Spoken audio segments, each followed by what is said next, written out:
Jesucristo es el mismo ayer y hoy y por los siglos. No importan las aflicciones al que cree en Dios. Oportunamente Cristo premiará su fe. No importa que no podamos, creyendo en Jesús, el de los milagros sigue honrando la fe.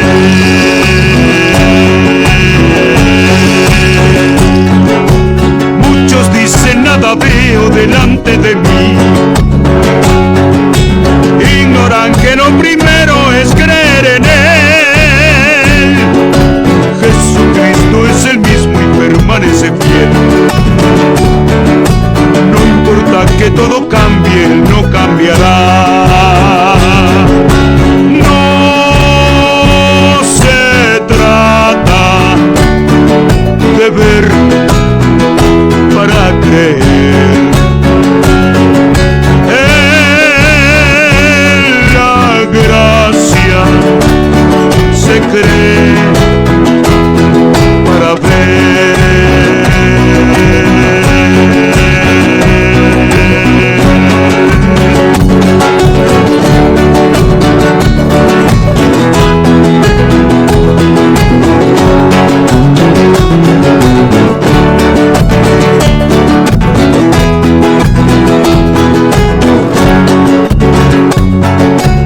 Es cierto que hoy solo vemos inseguridad. El hombre se está moviendo fuera de control. La maldad está reinándose fuera de piedad. A nadie ya le interesa lo que piensa Dios. Pero el que venció la muerte sigue siendo igual. Él prosigue intercediendo hasta el final. Su sangre preciosa nunca perdió su poder. Hoy, ayer y por los siglos permanece fiel. Donde hay fe, Jesucristo estará.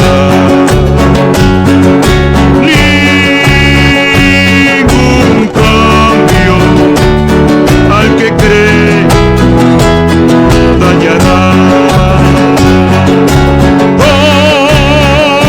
Donde hay fe,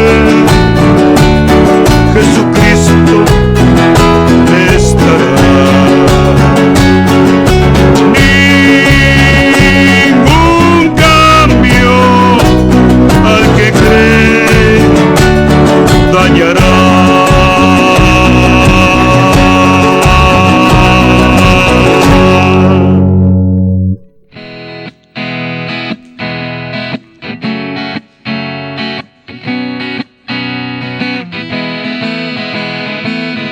Garantiza victoria, su sangre garantiza victoria, su sangre garantiza victoria, garantiza victoria, garantiza victoria, su sangre garantiza victoria, su sangre garantiza victoria,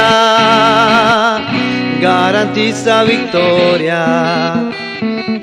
Yo fui comprado por un precio muy grande, y ese precio fue la sangre derramada en la cruz. Yo fui comprado por un precio muy grande, y ese precio fue la sangre derramada en la cruz.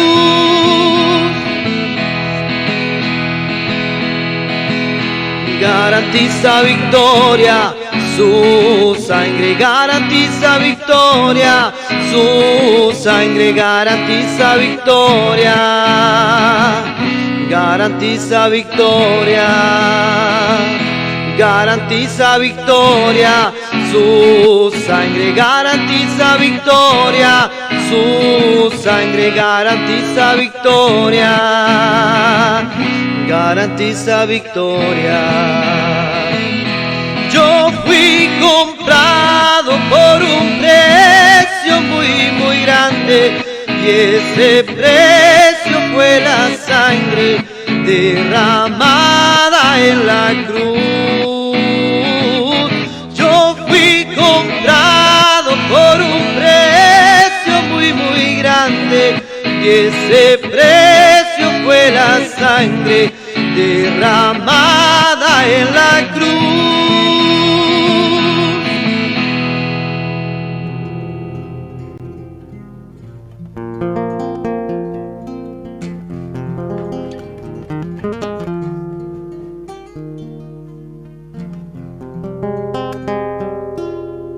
Cuando me arrodillo para orar, siento la infinita paz de Dios. Un rayo de luz llega hasta mí y todo mi ser se inunda de él.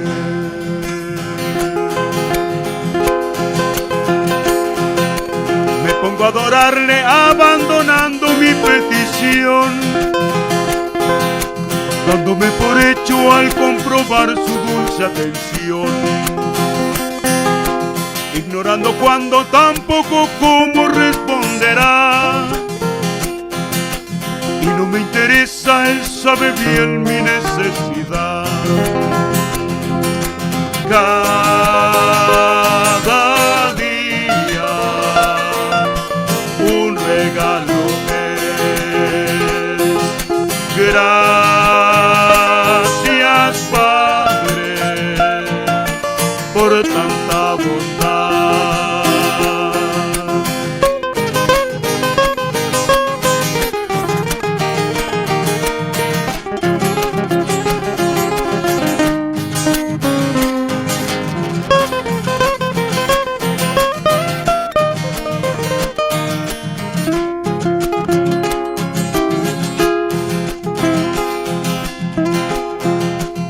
Una larga lista de bendiciones yo tengo hoy. Por tener a Cristo seguramente aumentarán.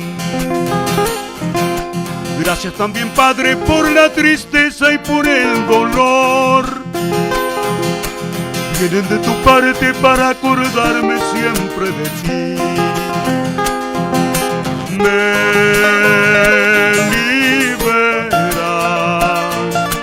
de preocupación, porque Cristo mi sustento es, mientras pueda mis ojos abrir. Tú me dices, hay más para ti. Me liberas de preocupación, porque Cristo mi sustento es, mientras pueda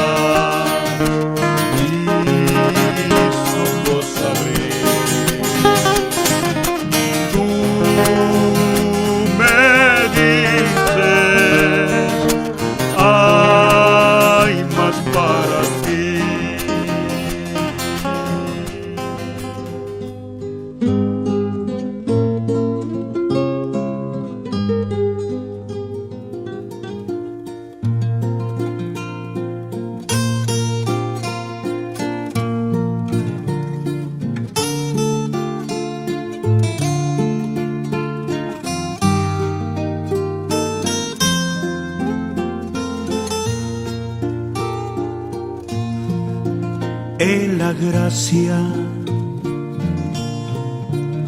aprendí. Que el Señor les bendiga, hermanos. En el nombre de nuestro Señor Jesucristo damos comienzo a nuestro programa. Vamos a escuchar una alabanza y luego vamos a compartir una porción de la Escritura. Crecerá en mi interior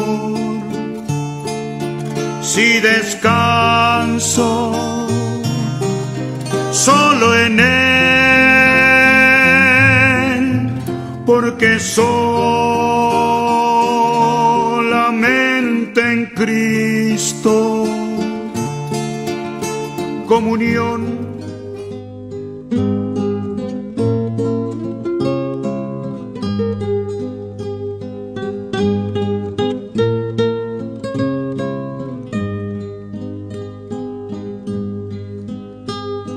No soy de aquí,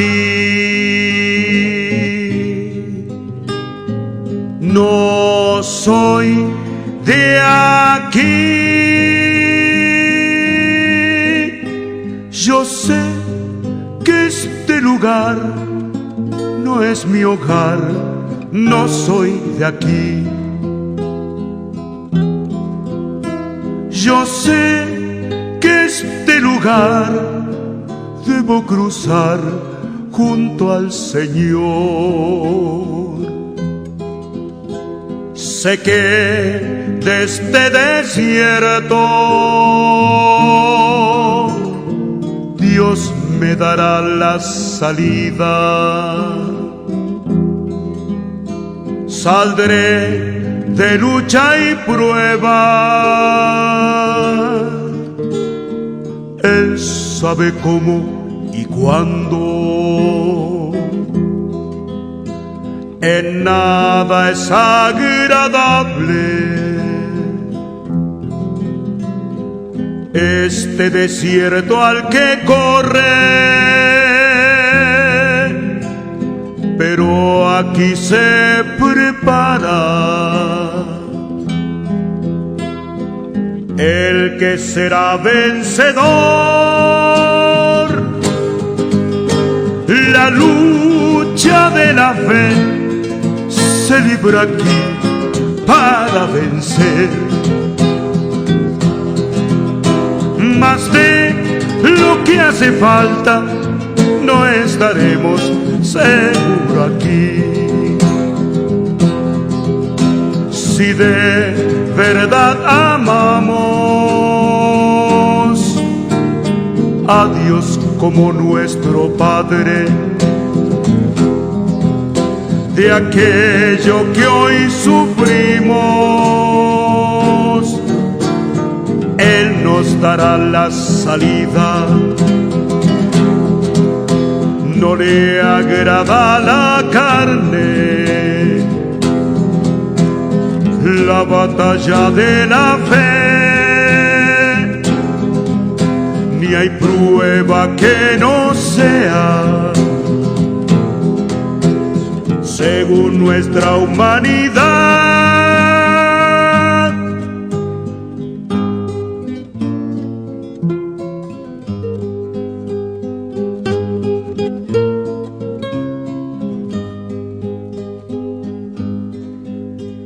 Velad en todo tiempo para escapar lejos de aquí, orando sin cesar, sin desmayar, confiando en Dios. De la hora de prueba, para el que vela y salida, esta es la promesa para el que espera al Señor. Nos llevará consigo a la patria celestial. De arriba es el escape y arriba es nuestro hogar. tiempo para escapar lejos de aquí, orando sin cesar, sin desmayar, confiando en Dios.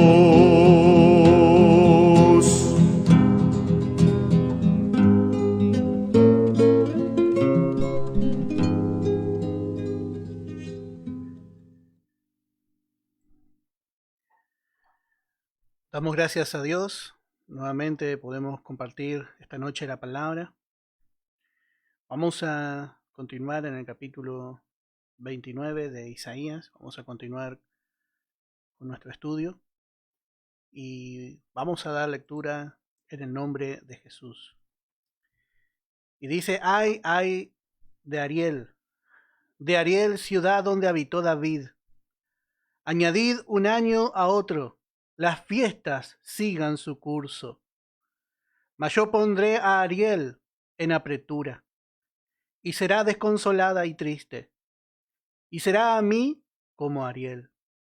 Porque acamparé contra ti alrededor, y te sitiaré con campamento, y levantaré contra ti baluartes. Entonces serás humillada, hablarás desde la tierra, y tu habla saldrá del polvo, y será tu voz de la tierra como la de un fantasma, y tu habla susurrará desde el polvo.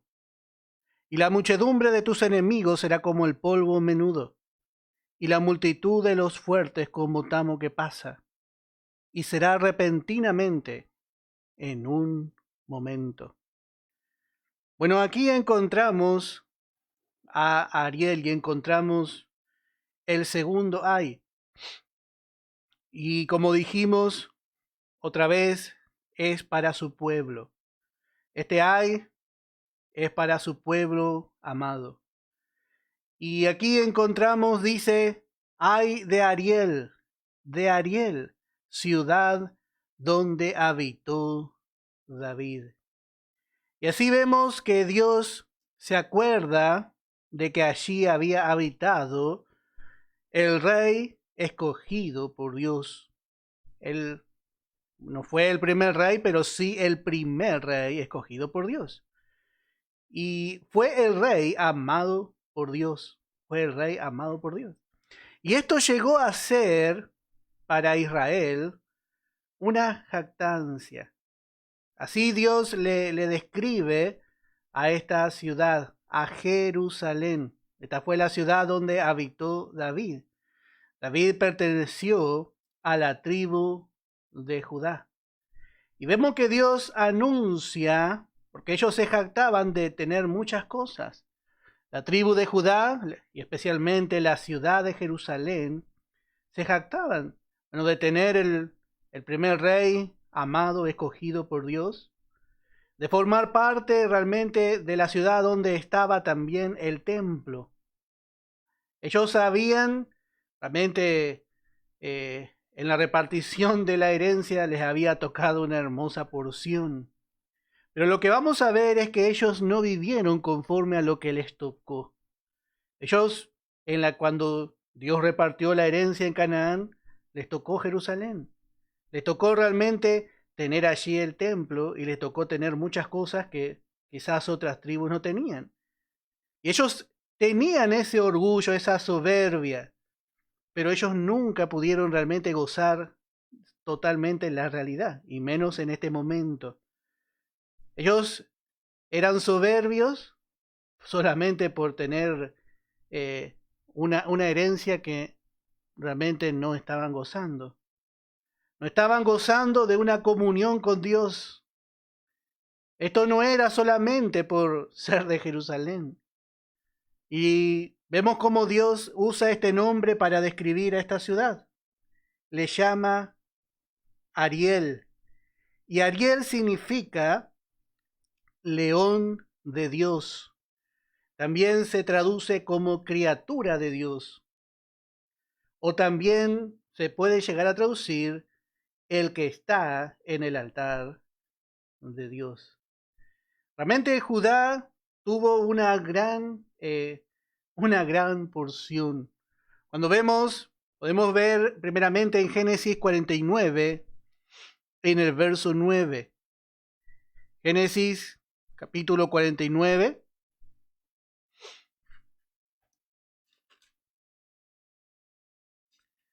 Dice en el verso 9, cachorro de león, Judá, de la presa subiste, hijo mío.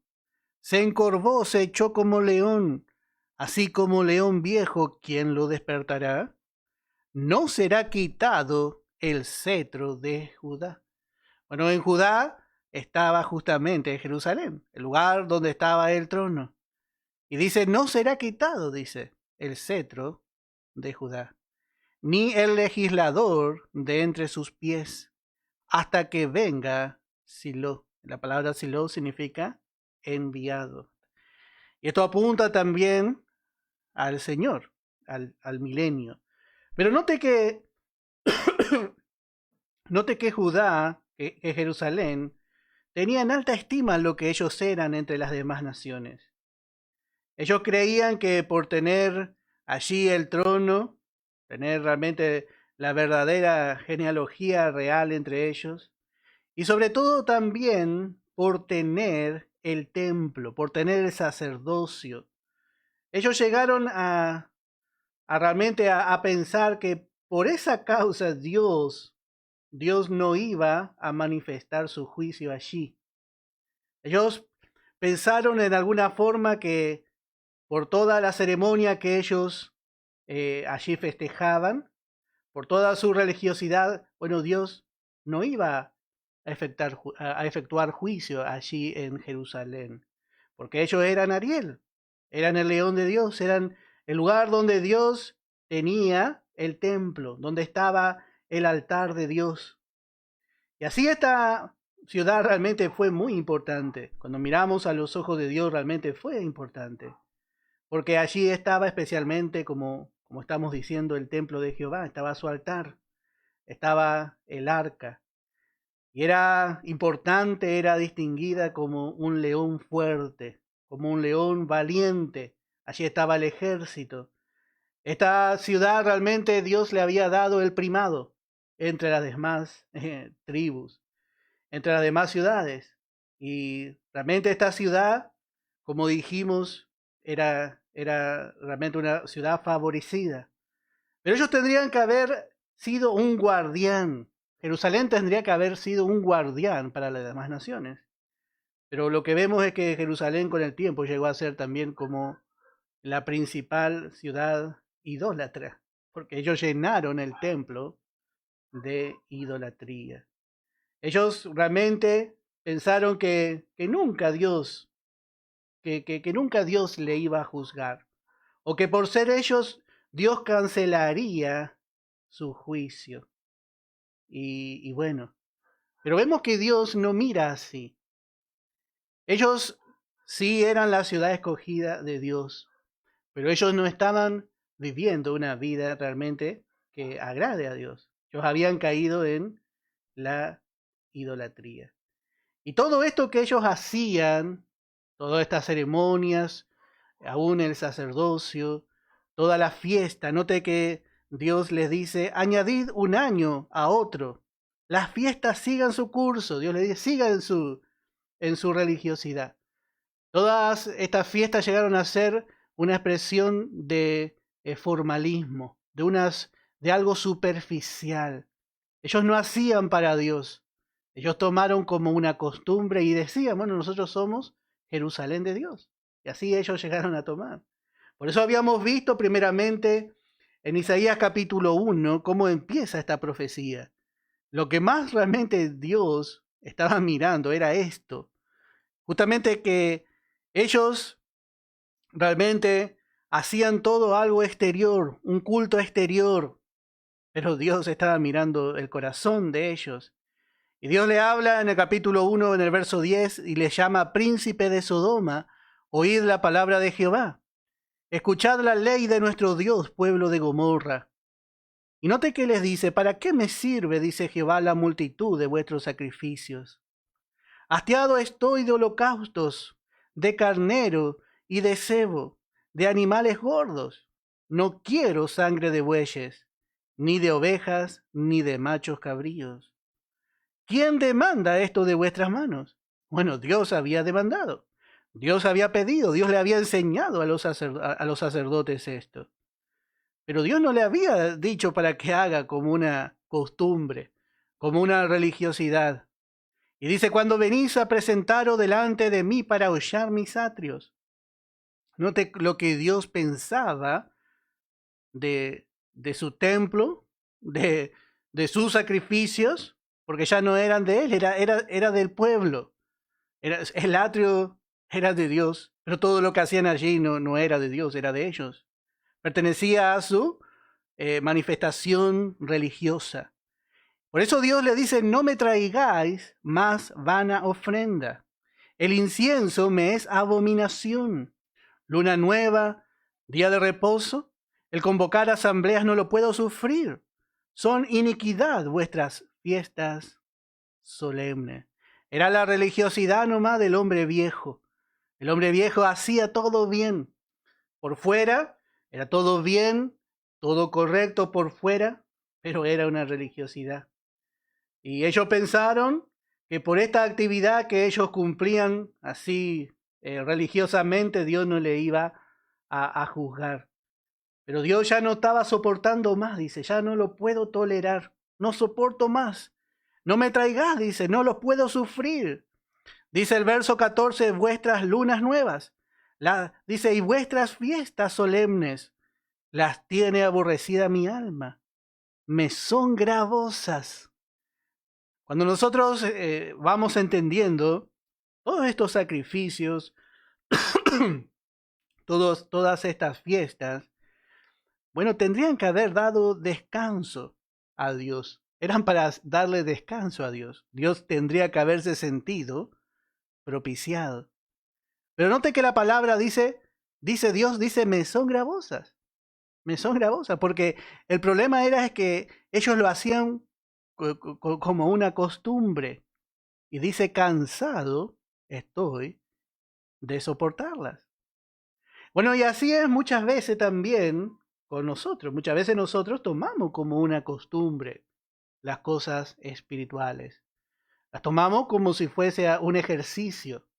Vamos, venimos, nos sentamos, escuchamos, pero realmente nunca llegamos a tomar la dimensión de lo que nosotros tenemos el privilegio de quizá de estar haciendo. No tomamos la dimensión de lo que realmente somos, hijos de Dios, enriquecidos en Él. Lo tomamos como una teoría nada más. Lo tomamos como, bueno, mi mamá me trajo, mi papá me trajo, o mi esposa me invita y bueno, yo voy, y así asistimos quizás por años. Pero nunca vivimos una realidad de lo que realmente la vida de fe, la vida espiritual es. Y esto llegó a cansar a Dios. Muchas veces pasa que nosotros, porque vamos a la iglesia, pensamos que bueno, ya cumplimos con Dios y nada nos va a pasar, porque pensamos que ir a la iglesia ya está, es cumplir con Dios y bueno, ya está, listo. Sin embargo, eso es justamente lo que Dios no quiere. No quiere que nosotros vayamos a cumplir, que vayamos y estemos una hora y bueno, y después volvamos a nuestra vida normal, a nuestra vida lejos de Dios en nuestro hogar. Bueno, eso es lo que Dios no quiere, porque Israel estaba viviendo de esa forma. Y el Señor viene. No vaya a pensar que por ir una vez a la semana al culto es suficiente para prepararse para la venida del Señor. Cuando un deportista está preparándose para correr una carrera, está preparado, bueno, su alimentación, su ejercitar diario, bueno, es apropiado para el día de la carrera, porque ese día tiene que correr. Y su vestimenta, su manera de vivir diaria, bueno, está totalmente inclinada, invertida hacia esa carrera que él tiene que correr. Bueno, y así es también nuestra vida. Nuestra vida es una vida de fe. Nuestra vida es una vida de fe. Ellos decían bueno, tener muchas cosas mejores. Ellos eran la ciudad de Ariel, el león de Dios. Se sentían realmente formidables, mejores que las demás naciones, mejor que el resto de las naciones. Pero justamente ellos llegaron a ser igual o peor que las demás naciones o que las demás tribus. Por eso vemos que Dios no quiere una vida formal. A Dios no le agrada esa formalidad. Y muchas veces nosotros queremos hacer así. Ya cumplimos, no nos vamos a comprometer tanto con las cosas del Señor. Por ahí ya está, tal vez para sosegar nuestra conciencia. Y bueno, y ahí andamos. Y sí decimos nosotros, somos hijos de Dios, yo soy creyente, quizá testificamos incluso. Nos gloriamos en eso. Pero no estamos viviendo la realidad total. Por eso Dios estaba mirando esto. Yo estaba mirando todo esto y bueno, desagradó muchísimo a Dios. Y le dice así como ellos se llamaban. Y en Amós capítulo 5, en el verso 21, nosotros también encontramos esta profecía. Y dice, aborrecí y abominé vuestras solemnidades. Y no me complaceré en vuestras asambleas. Ellos hacían una asamblea, se reunían, y dice Dios, yo no me voy a complacer, por más que ustedes se junten. Y si me ofrecierais vuestros holocaustos y vuestras ofrendas, no los recibiré. Ni miraré, dice, ni siquiera me voy a dar vuelta a ver qué están haciendo ese ruido molesto. Ni siquiera, dice, miraré a las ofrendas de paz de vuestros animales engordados. Quita de mí, dice la multitud de tus cantares, pues no escucharé las salmodias de tus instrumentos. Así era Israel. Israel, bueno, por fuera, ellos hacían todo bien, por fuera. Y quizá había fiesta, quizá había gozo, pero nosotros vamos a ver también, estamos estudiando el Evangelio de Juan, cómo le llegó a llamar a estas fiestas Juan. Le llamaba la fiesta de los judíos. Ya las Pascuas, la fiesta de los tabernáculos. Bueno, todas esas fiestas ya no llegaron a ser por causa de Dios. Llegaron a ser un motivo de juntarse, de reunirse nomás, de ir y saludarse. Bueno, así era Israel. Ellos se reunían, hacían asamblea, pero después, bueno, ellos vivían como idólatras, pensaban como idólatras, tenían su refugio en Egipto, eran soberbios, eran altivos. Por eso Dios le dice, yo no voy a escuchar, dice, las salmodias de tus instrumentos, pero corra el juicio como las aguas y la justicia como impetuoso arroyo. Me ofrecisteis sacrificios y ofrendas en el desierto en 40 años, oh casa de Israel. Antes bien llevabais el tabernáculo de vuestro Moloc y Kiun, ídolos vuestros, la estrella de vuestros dioses que os hicisteis. Bueno, así vemos cómo Dios ve y cómo Dios le discierne. Dios discierne todas las cosas. Hermano, a Dios no le podemos engañar. No es porque seamos hijos de Dios que, bueno, realmente nosotros tengamos una gran ventaja sobre los demás, sino por realmente poder vivir esa vida de fe como hijos de Dios. Esta era la jactancia de Jerusalén. Ellos tenían un muy alto concepto de sí mismo, pero vemos que Dios le dice que su realidad era otra. Su realidad era otra. Y dice, podemos leer en Romanos capítulo 2, en el verso 28, ya bajo la gracia podemos entender algo más. Bajo la gracia podemos entender un poco más. Y dice la palabra, pues no es judío el que lo es exteriormente, ni es la circuncisión la que se hace exteriormente en la carne, sino que es judío el que lo es en el interior, y la circuncisión es la del corazón, en espíritu, no en la letra, la alabanza del cual no viene de los hombres, sino de Dios. Bueno, así vemos que exteriormente este pueblo era judío. Ellos profesaban ser de una creencia judía, de ajustar su vida a la ley, pero era una religión nomás. Pero Pablo dice, no es judío el que lo es exteriormente, ni es la circuncisión la que se hace exteriormente en la carne. Ellos exteriormente querían mostrar que eran diferentes, pero en lo interior, Dios muchas veces le dijo, quitad el prepucio de vuestro corazón.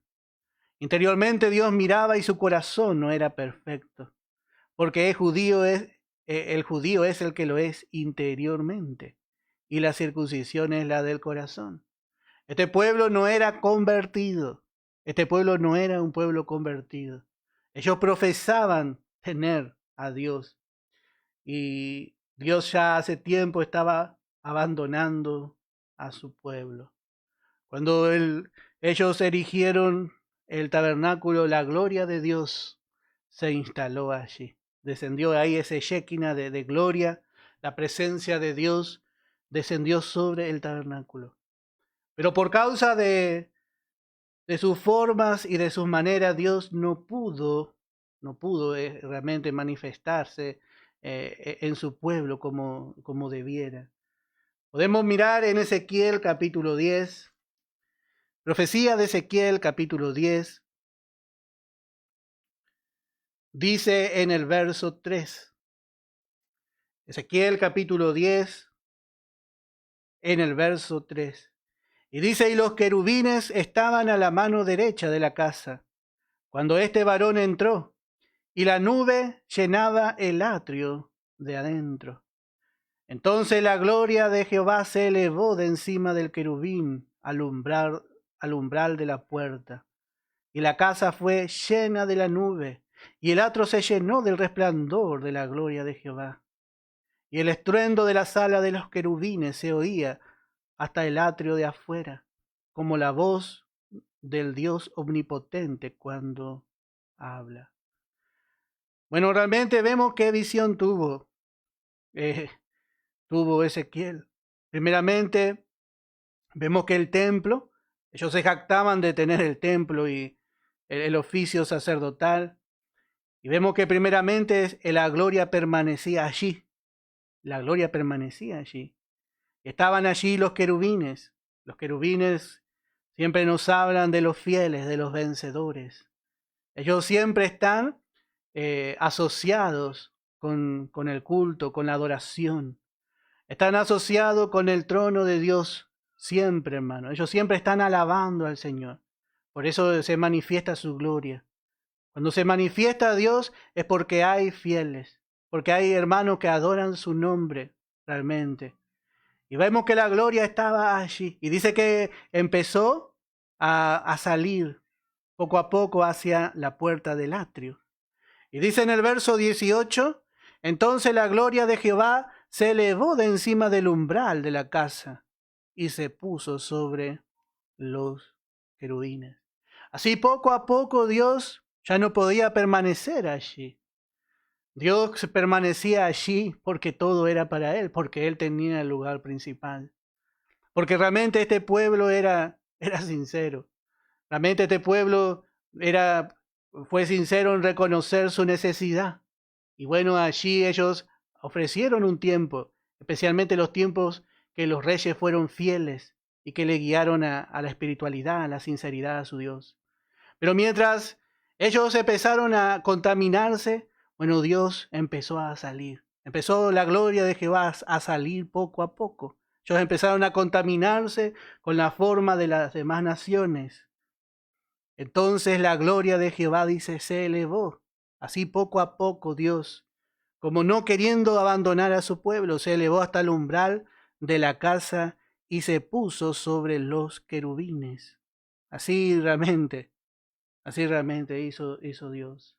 Y dice, y alzando los querubines sus alas, se levantaron de la tierra delante de mis ojos, Y cuando ellos salieron, también las ruedas se alzaron al lado de ellos, y se pararon a la entrada de la puerta oriental de la casa de Jehová, y la gloria del Dios de Israel estaba por encima sobre ellos. Así vemos que la gloria acompaña a los fieles. Hoy, hermano, los que más manifiestan la gloria de Dios son los que se rinden más. Pero cuando ellos también sean quitados, bueno, mucho de la gloria de Dios, mucha luz, la luz más potente, también va a salir. Y Dios, por supuesto, no quiere, Dios no quiere hacer así. Pero esta gloria está asociada a ellos. Y dice también en el capítulo 11, en el verso 22, y dice: después alzaron los querubines. ¿Note que otra vez encontramos la gloria? Y siempre vamos a encontrar los querubines. Después alzaron los querubines sus alas y las ruedas en pos de ellos. Y la gloria del Dios de Israel estaba sobre ellos. Y la gloria de Jehová se elevó de en medio de la ciudad y se puso sobre el monte que estaba al oriente de la ciudad. Bueno, su presencia siempre moró entre los querubines. Y note que ahora, bueno, los querubines también están saliendo. Los querubines están saliendo. Y también la gloria.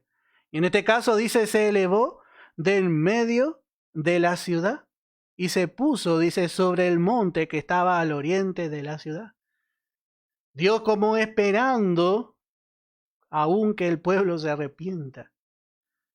Y todo, hermano, mientras ocurría esto, el pueblo vivía una vida normal. Y los sacerdotes seguían sacrificando. No es que esto paró en algún momento, toda la actividad que había en el templo. Y así, hermano, es hasta el día de hoy. Toda la iglesia está en una gran actividad, pero mientras algo está ocurriendo.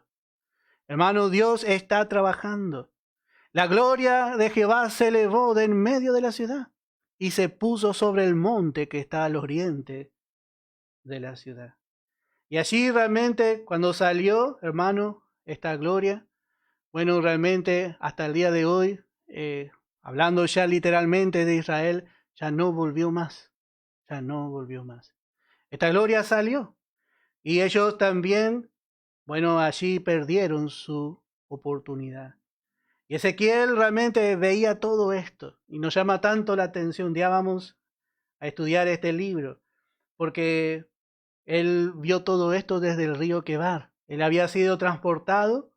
Ezequiel fue transportado en la segunda remesa. Ya.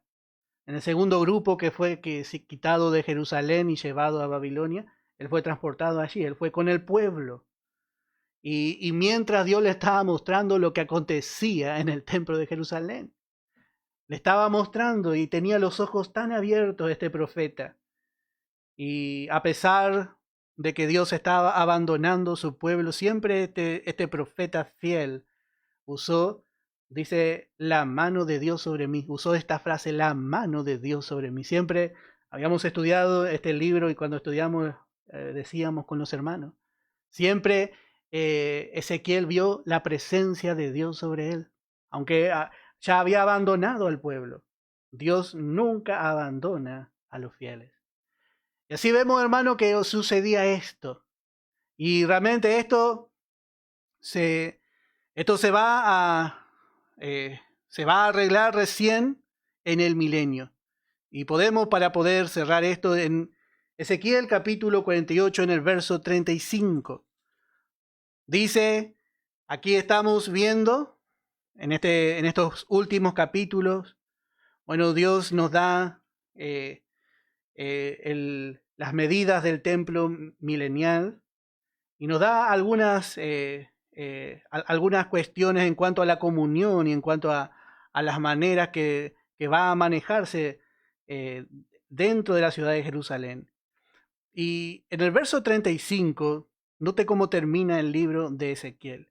Y dice, en derredor tendrá 18,000 cañas, y el nombre de la ciudad desde aquel día será Jehová Sama.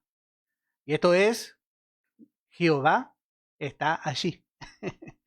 Recién la gloria de Jehová va a volver. Cuando ellos reconozcan realmente que Jehová es su gloria. Y como sabemos que esa gloria de Dios está en la persona de Jesucristo, ellos van a tener que recibir a Jesucristo como su Mesías y Rey. Y allí Él se va a sentar y dice que el nombre de la ciudad será Jehová Sama, Jehová allí. Así va a ser.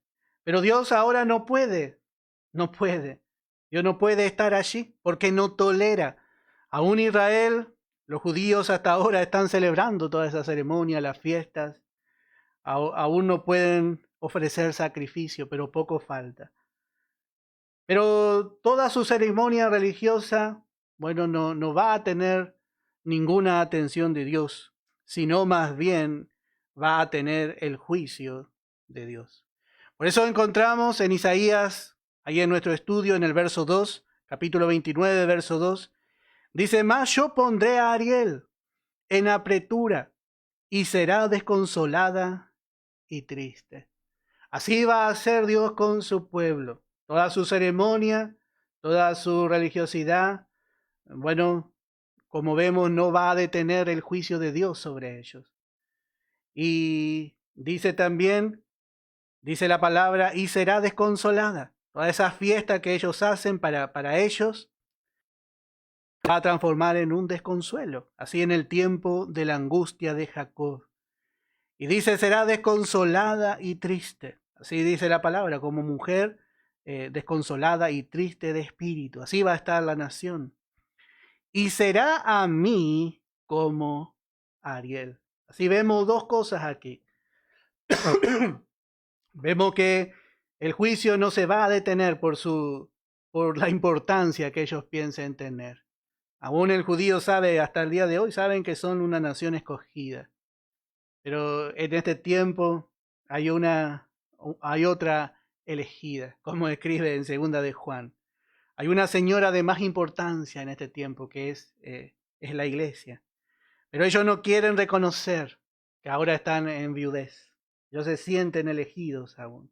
Pero ellos ahí, cuando el Señor trate con ellos y sean desconsolados y tristes, termina el verso 2 diciendo, será a mí como Ariel. O sea que a pesar de lo que le va a acontecer a este pueblo, a pesar del juicio a Judá, a Jerusalén, bueno, a lo último, después de todo, seguirá siendo el león de Dios. Seguirá siendo la ciudad amada y la ciudad principal, porque así Dios también lo declaró. Y así Dios va a hacer, porque Dios no puede fracasar. Dios no puede fracasar. Pero Dios va a tratar con esta ciudad. Y dice, porque acamparé contra ti alrededor, y te sitiaré con campamentos, y levantaré contra ti baluartes. Y esto señala ya no al ejército de Asiria. Habíamos visto que el ejército de Asiria iba a venir contra Jerusalén, pero iba a llegar hasta el cuello. Dios no iba a permitir que Israel se ahogue. Pero sí nos habla del ejército de Nabucodonosor. El ejército de Asiria, bueno, había conquistado a Samaria luego de 3 años de sitio. Pero no iba a poder conquistar a Judá, pero sí Dios iba a levantar. Dice, te sitiaré con campamentos. Así iba a venir Nabucodonosor y iba a conquistar a esta nación. Pero más allá de todo esto, también nos habla del tiempo del fin. El anticristo vendrá allí y también sitiará con sus campamentos, con las naciones que él mismo va a traer y va a sitiar a Jerusalén. Y dice, y levantaré contra ti baluartes. Dios mismo va a usar a este hombre. Y allí esta profecía tendrá su cumplimiento total. Y dice el verso 4, y entonces serás humillada, y hablarás desde la tierra, y tu habla saldrá del polvo. Note cómo Dios ya dice lo que va a ocurrir con esta nación tan arrogante a los ojos de Dios. Dice, serás humillada y hablarás desde la tierra, dice. Y tu habla saldrá del polvo, y será tu voz de la tierra como la de un fantasma, y tu habla susurrará desde el polvo. Así va a ser con Israel. Ella humillada ya hablará, pero ya desde la tierra. Y esto, cuando habla aquí de voz de fantasma, otra voz también traduce voz de espíritu, de adivino. Y esto nos muestra, ya cuando vemos el versículo como verdaderamente es, que alguien estará hablando allí que no pertenecerá a Dios. Habrá espíritu de adivino. Y esto señala el tiempo en que el anticristo estará sentado allí. Él se va a establecer allí en Jerusalén y también desde allí muchas cosas dirá. Y su voz será como voz de, nuestra versión dice de fantasma, pero la voz dice será como una voz de adivino, como una voz de un hechicero, de un fascinador. Así va a ser el anticristo. Él va a hablar grandes cosas y va a fascinar a muchos. Y allí, hermano, parece que a propósito, allí él va a establecerse. Y lo que va a tratar de imponer es el culto al hombre, el culto al hombre. Y bueno, mucho hay para decir, pero vamos a continuar. Y dice, y la muchedumbre, verso 5, de tus enemigos será como polvo menudo, y la multitud de los fuertes como tamo que pasa, y será repentinamente en un momento. Bueno, aquí otra vez describe cómo va a ser, y especialmente lo que está describiendo es la guerra de Armagedón. En la guerra de Armagedón, bueno, Israel va a verse realmente sitiada por muchos enemigos, dice. Dice la palabra, por muchedumbre de enemigos. Y dice que va a ser como polvo menudo, como polvo espeso. Así va a ser. Ellos van a ver y van a pensar que no tiene salida ya Israel. Israel mismo va a pensar en un momento y el remanente va a empezar a clamar allí. Va a empezar a clamar el remanente. Y dice, y la multitud de los fuertes como tamo, ¿qué pasa? Así va a ser y será repentinamente en un momento. Así cuando usted ve que hay polvo quizás acumulado en un sitio y parece que se hace como una costrita suave, pero a la vez usted aprieta un poquito y ya empieza a volar el polvo. Bueno, así todas las naciones se van a juntar, pero también van a ser, van a ser destruidas en un momento. En un momento como el viento se lleva el polvo, así estas naciones serán quitadas de delante de Israel. Esto va a suceder en la guerra de Armagedón porque Dios peleará por su pueblo. Dios va a pelear por ellos y estas naciones que ellos van a ver que son como invencibles, tan poderosas, Dios va a soplar nomás y les va a vencer y ellos van a ver como en un momento va a ser. No va a ser tan costoso al final. Dice en el Salmo 2, dice en el verso 4, el que mora en los cielos se reirá y el Señor se burlará de ellos y luego hablará a ellos en su furor y los turbará con su ira. Pero yo he puesto mi rey sobre Sión, mi santo monte. Yo publicaré el decreto. Y Jehová me ha dicho, mi hijo eres tú, yo te engendré hoy. Pídeme y te daré por herencia las naciones. Y como posesión tuya los confines de la tierra. Los quebrantarás con vara de hierro.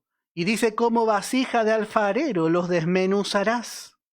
Ahora pues, reyes, sé prudente. Admitid amonestación, jueces de la tierra.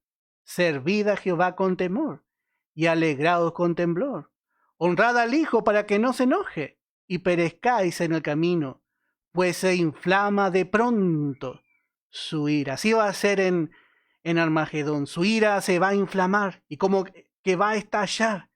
Y ahí va a poner fin a la amenaza contra su pueblo. Bienaventurados todos los que en él confían. Así vemos como ya la palabra dice que va a ocurrir. Así ya la palabra nos está mostrando. Y dice también en el verso 6. Y dice, por Jehová de los ejércitos serás visitada, con truenos, con terremotos, y con gran ruido, con torbellino y tempestad, y llama de fuego consumidor. Así Dios va a usar aún los elementos, pero esta va a ser la expresión del enojo de Dios, especialmente el enojo de Dios por el tiempo que el hombre lleva de oportunidad y el tiempo que lleva rechazando la oportunidad. Entonces Dios va a poner fin allí, va a poner fin al hombre, va a poner fin allí a esa rebelión del hombre. Podemos leer en Ezequiel capítulo 37, Ezequiel capítulo 37, podemos leer desde el verso 19. Y diles, así ha dicho Jehová el Señor. Y aquí yo tomo el palo de José, que está en la mano de Efraín, y a las tribus de Israel, sus compañeros, y los pondré con el palo de Judá, y los haré un solo palo, y serán uno en mi mano. Perdón, es el capítulo 39, verso 19. A ver,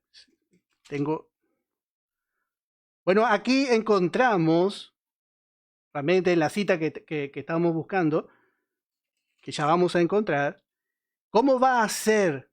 Dios va a utilizar los elementos. Dios va a utilizar realmente todo lo que tenga en su mano. A ver, capítulo 38, verso 19 de Ezequiel. Y dice, porque he hablado en mi celo y en el fuego de mi ira, que en aquel tiempo habrá gran temblor sobre la tierra de Israel, que los peces del mar, las aves del cielo, las bestias del campo y toda serpiente que se arrastra sobre la tierra y todos los hombres que están sobre la faz de la tierra, temblarán ante mi presencia y se desmoronarán los montes y los vallados caerán y todo muro caerá a tierra. Así vemos cómo Dios va a luchar, Dios va a luchar aún usando los elementos, pero todo esto nos muestra otra vez el enojo de Dios. Dios va a usar esa guerra, la gran guerra de Armagedón, para mostrar el enojo que tenía en contra de los rechazadores de esa oportunidad, de realmente de poder haber recibido a su Hijo. Él dio lo mejor, sin embargo el hombre rechaza. Y en todos mis montes, dice, llamaré contra él la espada, dice Jehová el Señor. La espada de cada cual será contra su hermano. Y yo litigaré contra él con pestilencia y con sangre, y haré llover sobre él y sobre sus tropas, y sobre los muchos pueblos que están con él impetuosa lluvia, y piedras de granizo, fuego y azufre. Y seré engrandecido y santificado, y seré conocido ante los ojos de muchas naciones, y sabrán que yo soy Jehová. Así que vemos cómo Dios anuncia lo que va a ocurrir. Dios va a permitir que estas naciones vengan, va a hacer una corrección para su pueblo, pero también Dios les va a librar, como dice aquí, con torbellino, tempestad y llama de fuego consumidor. Y será como sueño de visión nocturna la multitud de todas las naciones que pelean contra Ariel, y todos los que pelean contra ella, y su fortaleza, y los que la ponen en apretura. Y le sucederá como el que tiene hambre y sueña, y le parece que come, dice. Así van a venir contra Israel. Ellos van a venir y van a estar convencidos de que le van a vencer. Van a estar así, va a ser como un sueño. Dice, parece que comió, pero cuando despierta su estómago está vacío. O como el que tiene sed y sueña y le parece que bebe, pero cuando despierta se halla cansado y sediento. Así será la multitud de todas las naciones que pelearán contra el monte de Sión. Bueno, al fin y al cabo, el anticristo va a pensar por un momento que va a destruir a Israel y va a tomar esto por contado, va a decir, bueno, esto ya es una realidad, pero va a ser, dice Dios, como un sueño. ¿Cómo una nación tan pequeña va a poder resistir semejante poderío mundial en su contra? Entonces la nación ya van a tomar como que ya hicieron, pero dice que cuando despierte, dice se haya cansado y sediento aún, porque Dios no va a entregar a su pueblo. Y así vemos cómo Dios va describiendo toda esta situación. Bueno, vamos a dejar aquí, damos gracias al Señor por su palabra, vamos a escuchar una alabanza y luego damos por finalizado nuestro programa de esta noche. Que el Señor les bendiga.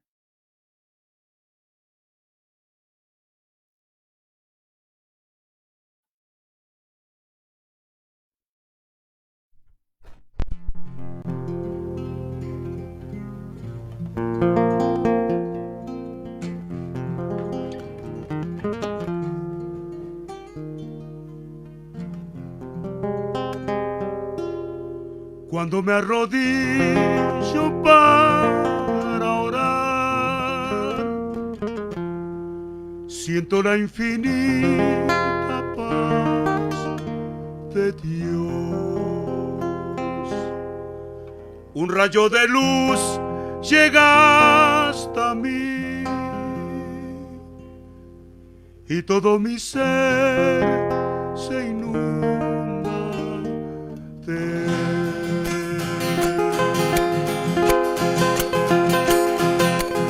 Pongo a adorarle abandonando mi petición, dándome por hecho al comprobar su dulce atención, ignorando cuándo, tampoco cómo responderá, y no me interesa, él sabe bien mi necesidad. Cada día un regalo es. Gracias, Padre, por tanta bondad.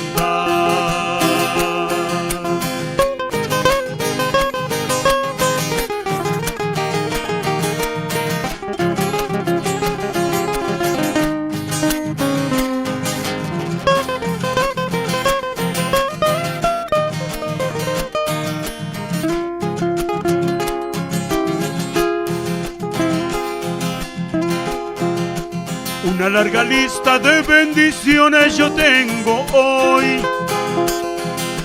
Por tener a Cristo seguramente aumentarán. Gracias también, Padre, por la tristeza y por el dolor. Vienen de tu parte para acordarme siempre de ti. Me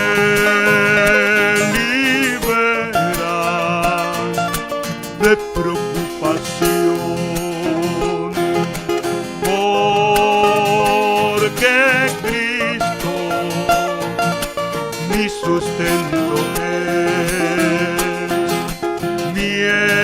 mientras pueda mis ojos abrir. Tú me dices, hay más paz.